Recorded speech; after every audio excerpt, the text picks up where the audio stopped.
how you survived that plane crash, but I've never been one to question Providence.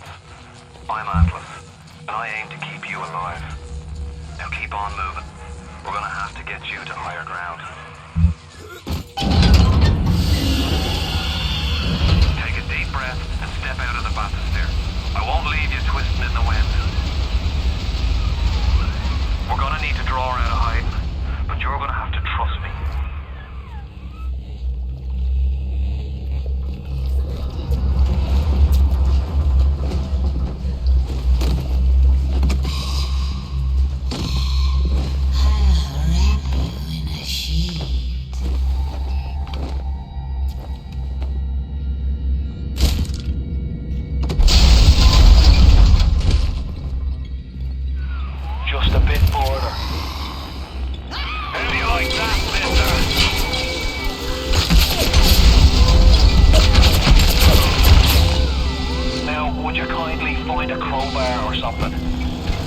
Bloody Splicers sealed Johnny in before they... Goddamn Splicers.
Steady now. Your genetic code is being rewritten.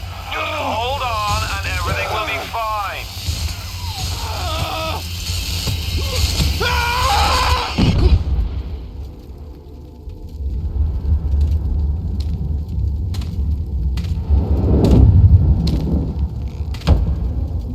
This little fish looks like he just had his cherry popped.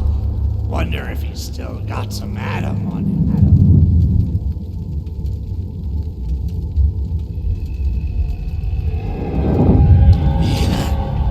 Let's buck. Weak! You're a weak chopper. This little fish ain't worth towing it with no big daddy. Yellow! Always have been. You'll be no better off with a metal daddy, little fish. See you floating, right?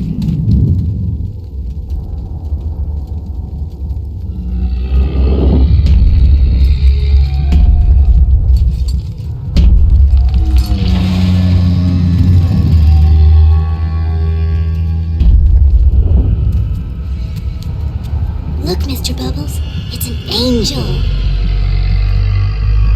I can see light coming from his belly. Wait a minute, he's still breathing. It's alright. I know he'll be an angel soon.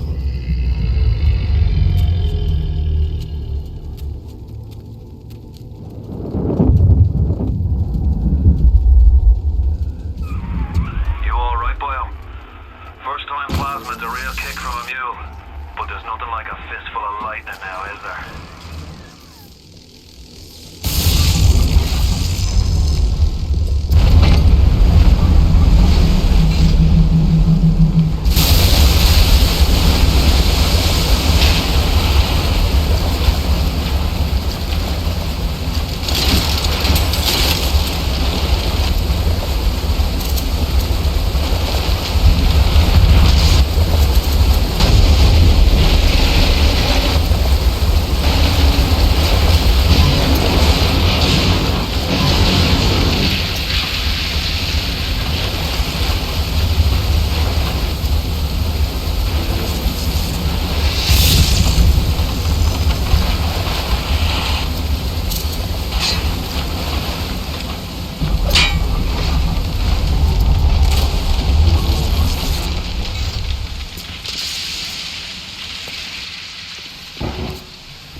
Remember, the 1-2 punch!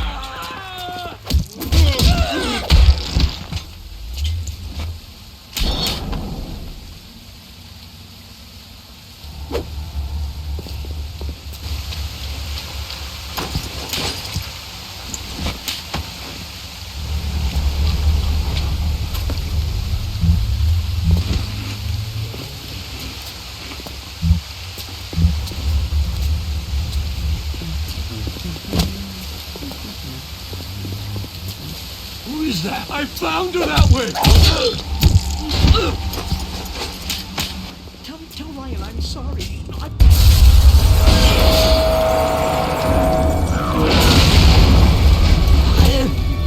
Come on! I can control my...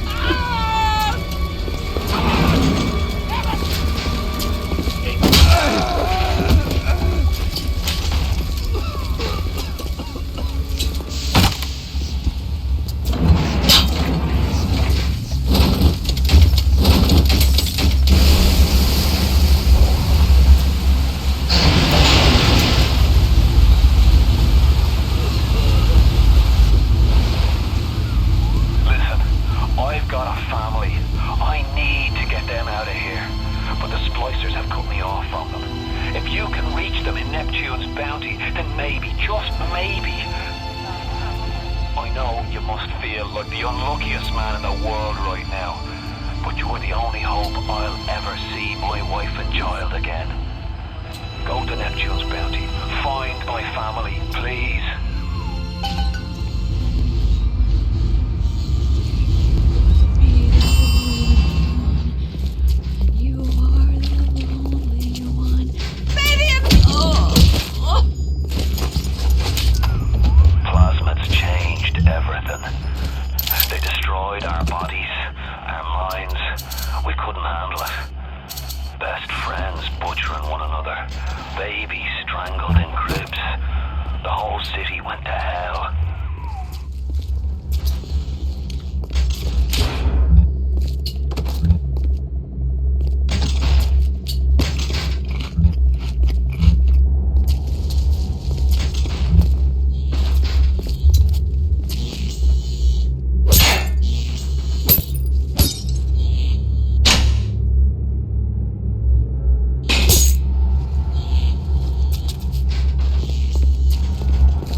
Primary atom.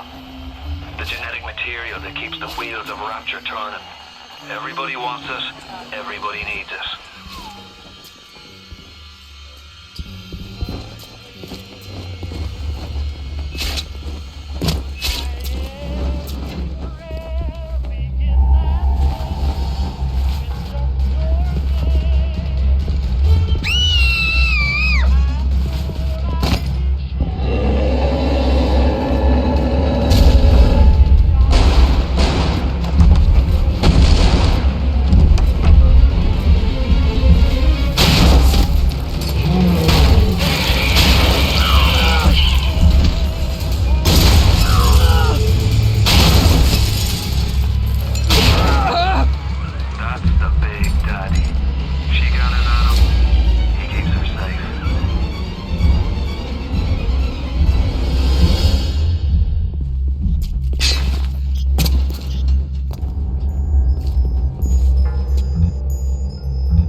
Hey, I'm Jeff Keighley here in Boston to go behind the scenes to hear some untold stories about the making of BioShock with Ken Levine and Sean Robertson.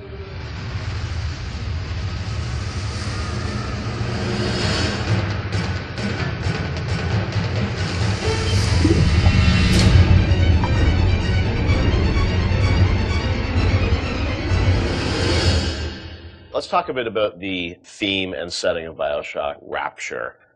And I think a lot of people, when they played the game for the first time, Ken, they wondered, how did you even dream up this place? And I know you said publicly before that part of the reason you sort of, what led you to Rapture was this idea of fully simulating a place. Tell us about that sort of idea and the frustrations you had with other games where you sort of hit a bound. I think our philosophy was always to do what we were doing 100% rather than try to do something bigger and do it 50% or 40%. So one of the ideas of, and this sort of came from System Shock 2 as well, where you focus on an area that you can really bring to life and you kind of eliminate the questions of, well, why can't I go over the bridge to New Jersey? So we were able to really make a place, I think, that felt believable and real, even though in actuality it was really quite limited. But we just sort of dressed it with all these buildings outside that were all, were all basically glorified fakes. We let the story drive what we needed to show rather than some kind of like predetermined map which we set down, which is a little different than like System Shock 2, where we actually mapped a spaceship out deck by deck. Yeah. Because I don't know what the philosophy felt a little different there, because you want to feel like a real spaceship that was sort of stacked on top of each other. Rapture was free to sprawl across the ocean floor. Although you guys originally, John, were talking about doing this game on a sort of spaceship again, right? Yeah, when we first started talking about what the spiritual successor to System Shock 2 was going to be, Spaceship came up, but again, we wanted a limited environment, and we didn't necessarily want to do Spaceship again. And our first actual exploration of this space was underwater, but ultimately ended up looking like a spaceship. It just happened to have a couple of seaweed fronds outside. And that started to push us towards what artistic statement that we wanted to make this look different, and what rules we were going to set for the world. How at every turn we were going to try to remind the player that they were in fact underwater and that this wasn't a spaceship. And how, like, underwater, we obviously know you did underwater, then sitting in the sky, like where did you come with the idea of like doing this underwater? I think there was probably a conversation. It's like, well, what kind of places could be cut off from other places? Yeah. Like, well, spaceship, summer camp, any island notion, right? Something that's cut off from the rest of the world. Yeah. So you never felt like you should be able to go over that bridge to New Jersey. I don't want to apply some deep and meaningful conversation. I think it was one of those ideas that you just kind of say, and then everybody's, that sounds cool. Let's try that. Let's go for it. And I think it lended itself to having very nice views out the window without having to build an insane amount of unique assets. Right. By today's standards, we still were a small team back then. And there's an expectation that because you're underwater, the view distances are going to be short, so you can really kind of fade out into the fog at a short distance and not have the expectation that, why can't I see forever? So there's a lot of limitations in a good way that we put on ourselves by being underwater, as opposed to like if you're on a cruise ship, then you'd expect to see across the water and we'd have to deal with that. Same thing with an island. Or a city in the sky. Where yeah, exactly. Which was a lot more complicated, yeah. So you came up with the idea of let's do this underwater, let's do this sort of isolated place. Then you had to answer the question of, why would someone build this? Is that sort of how it worked, sort of order of operations? You then had to come up with a story to explain? Yeah, I think we wanted a very believable reason why they'd be there. Right. And sort of the necessary isolation of the place sort of led to, well, what kind of person would want to do this? And I wasn't even particularly aware of the sort of political implications of what I was reading, but I've been reading, I had read The Fountainhead. Right. By Ayn Rand, and I mostly thought it was an interesting story. Like I didn't realize that people were sort of basing their sort of political lives around it, because I wasn't that tuned in to that stuff at that point. And so, but I love the dialogue and the kind of speechifying in it, because you can see a video game character speaking with that kind of certainty and that kind of confident philosophy. It just seemed like a natural kind of thing to apply to this place, and so it just sort of all came together as a sort of who is the guy who would do this? Well, that character. He was sort of this amalgamation of characters from Ayn Rand's books and Ayn Rand herself. This sort of idealistic person who says, well, the only way to do this is to separate from the rest of the world, and that led to Andrew Ryan. I am Andrew Ryan. And I'm here to ask you a question. Is a man not entitled to the sweat of his brow? No, says the man in Washington, it belongs to the poor. No, says the man in the Vatican, it belongs to God. No, says the man in Moscow, it belongs to everyone. We knew from a technical standpoint that we wanted isolation. We also knew to sell it, we needed a compelling storyline, a backstory that why would this place exist? Otherwise, how are we going to make Rapture feel like it's lived in if we don't have the reason for it to be there? So once we decided on the underwater location and then the closed off spaces, that objectivist story kind of came in and made the art stronger and made the level design stronger, because we could feed back into that loop. And I think that's why we had to have sort of Andrew Ryan's pitch right at the beginning of the game. We wanted people to understand why somebody would go there. And so he makes this very personal one-to-one pitch to the gamer, but also that was the pitch he'd make to people, which was, there's a place that you can be free of all these things, where you can not be sort of put upon by the government and not be afraid of nuclear war and not be afraid of all these other things that will plague you on the surface. We wanted that pitch to sort of resonate and make sense, because that's otherwise by the time you got there you'd be like, well, this place is just fantasy, nobody would ever come here. And that the beauty of the place was also tied into that. It had to be a very attractive proposition, or people who would believe that people would go leave their lives and go to the bottom of the ocean. I'm sure in some ways you had to convince the team and enroll them in your sort of vision of who this character was going to be and what the setting was going to be. How did that work, Sean? I mean, did Ken come in and say, hey, I've been reading these books, and I think we could sort of... I believe he just came in one day on a horse and said, Ayn Rand, everybody read The Fountainhead. Exactly. I bought 30 copies of it. Yeah, I think, here's a 2,000-page book or something. Yeah. Go read it. It really is more organic. Like I said, we knew that we had this location, and you struggle to fill it with stories, and you struggle to find meaning of why does this place exist? What's my motivation? And as Ken started to explore Ayn Rand a little more and started talking to us about it, and we were having that conversation, and it's like, oh, this could totally work. Like, this is exciting. Like, this is something that really hasn't been done in a video game before. And if we had flipped it and come up with the idea first before the location, I don't think we would have really been that excited about it. But we had a location, and now we're trying to fill it with that story. And because of the order of operation there, you start to get excited, like, oh, I could totally make this work. This is going to really make it feel like a lived-in space. You know, as you think of sort of the setting, and you think of maybe a character or something, was there a moment that you think back, it's like, oh, like right then and there, like I got excited when you attached the handwriting For me, stuff it was going to Rockefeller Center and seeing the visual. Uh-huh. So I told this story before, but my wife and I were in New York, and we went to Rockefeller Center, which was, if you go to Rockefeller Center, it basically looks exactly like Rapture. It's because every building, you're sort of encircled. It's this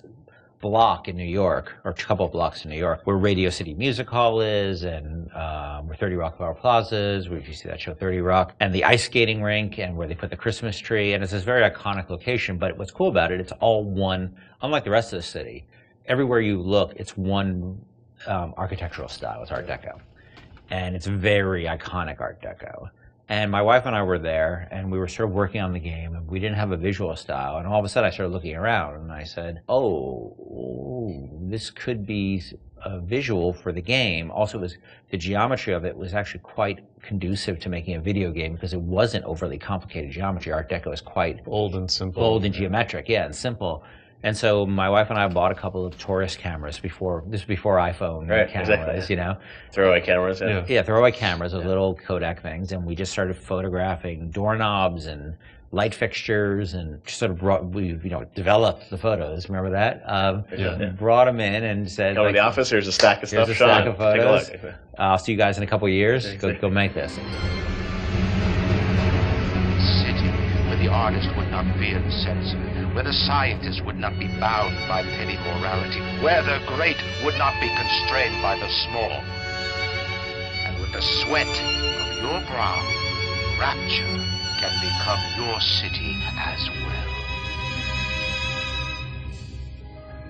So you had kind of a theme, you came up with an art style, some of the iconic characters, and then, you really had to build the narrative around it. And you've talked about, a lot of the themes in the game, and, greed, jealousy, sex, violence, all the things that sort of, drive us or what destroy us. And that was something I think that, as you thought about the story of the game, you wanted to, I'm sure, reflect some of those, right? Because I think people love the characters. It's sort of flawed in a way, and this is a world which is its own little microcosm, but had a lot of tension inside of it.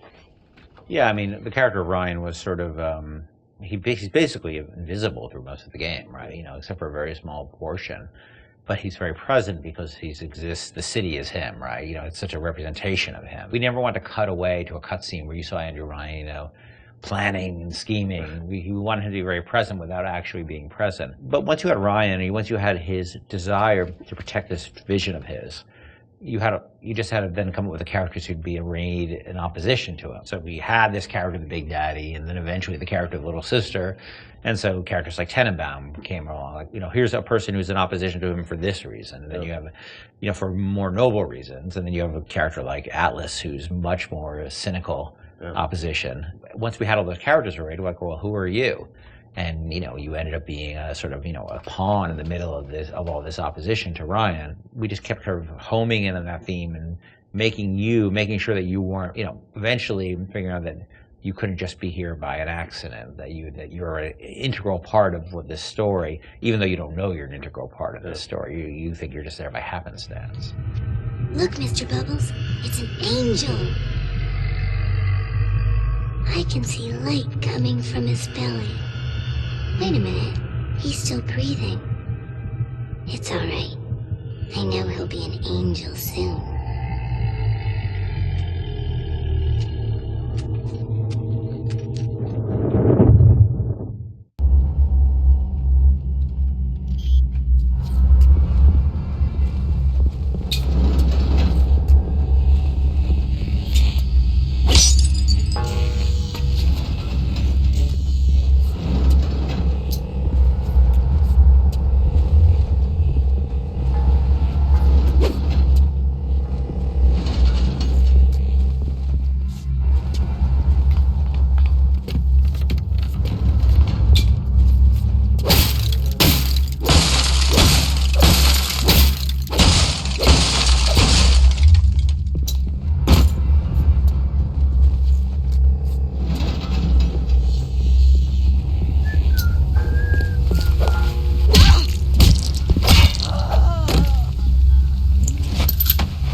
for? Go!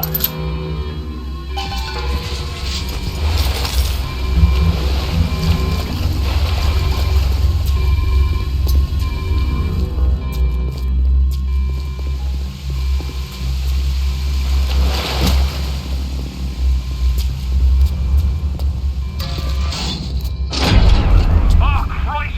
You're trapped! Gonna try to override the exit from here.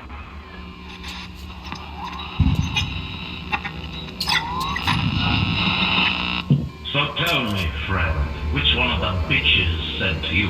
The KGB wolf? Or the CIA jackal?